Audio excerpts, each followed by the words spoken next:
स्वागत है आपका नेक्स्ट आईएएस की इस खास पेशकश न्यूज़ एंड व्यूज़ में। आज के इस एपिसोड में हम बात करेंगे माइक्रो प्लास्टिक्स की।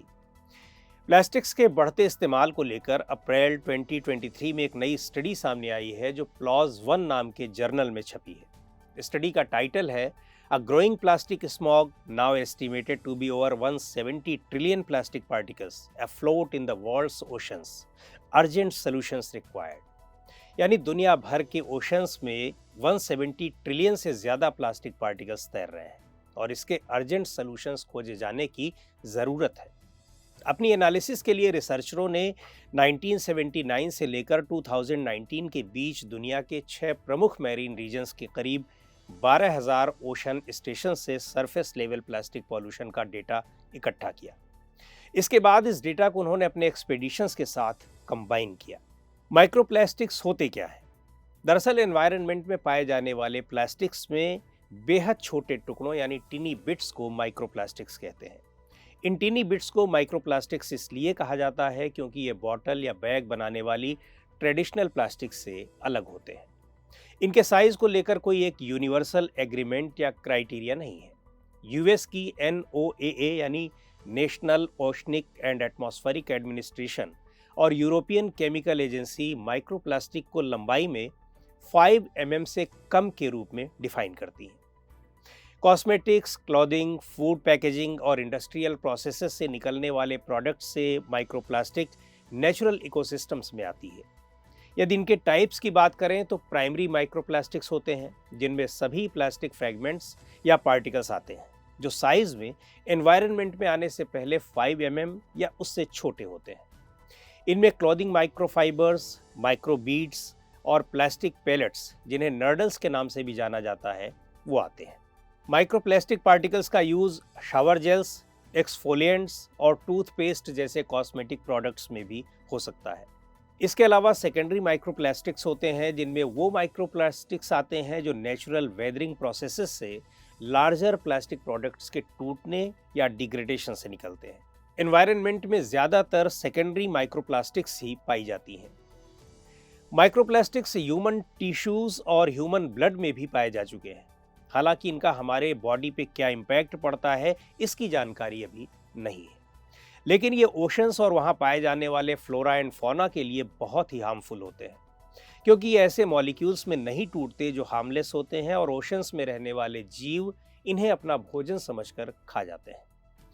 साइज में माइक्रोप्लास्टिक्स बहुत छोटे होते हैं और ओशंस में रहने वाले जीवों जैसे फिश, कोरल्स, प्लैंक्टॉन्स और सी मैमल्स इन्हें निगल लेते हैं।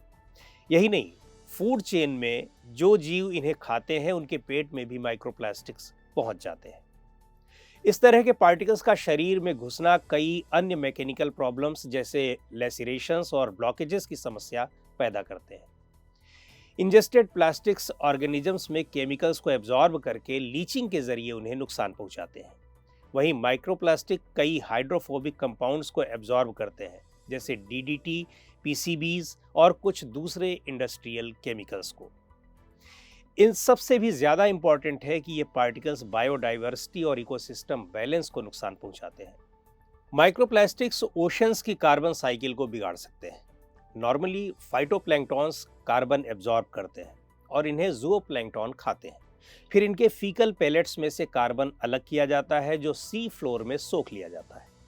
एक बार जब ये कार्बन इकट्ठा हो जाता है तो फिर ये रीमिनरलाइज्ड होकर रॉक्स में बदल जाता है और एटमॉस्फेयर में वापस नहीं आता। लेकिन यदि ज़ूओप्लैंक्टॉन्स माइक्रोप्लास्टिक खाएंगे तो फीकल पेलेट्स के सिंक की गति कम हो जाएगी।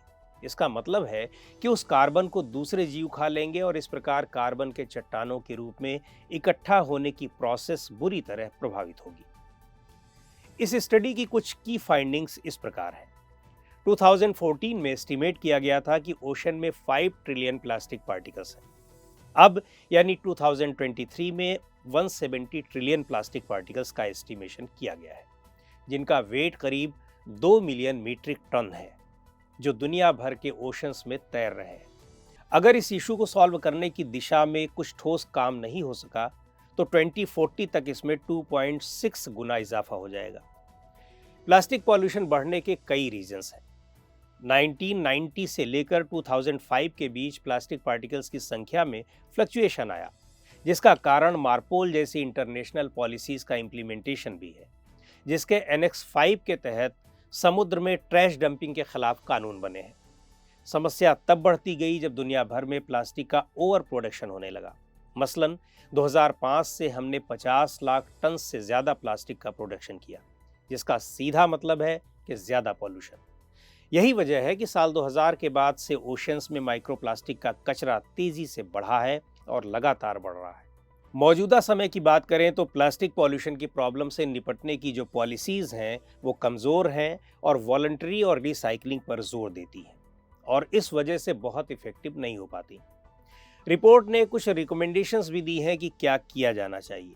सबसे पहले तो प्लास्टिक पॉल्यूशन से निपटने के लिए वॉलंटरी की जगह स्ट्रॉन्ग यूएन ट्रीटी हो जो क्लीन अप और रिसाइकलिंग की जगह प्रिवेंशन पर फोकस करे।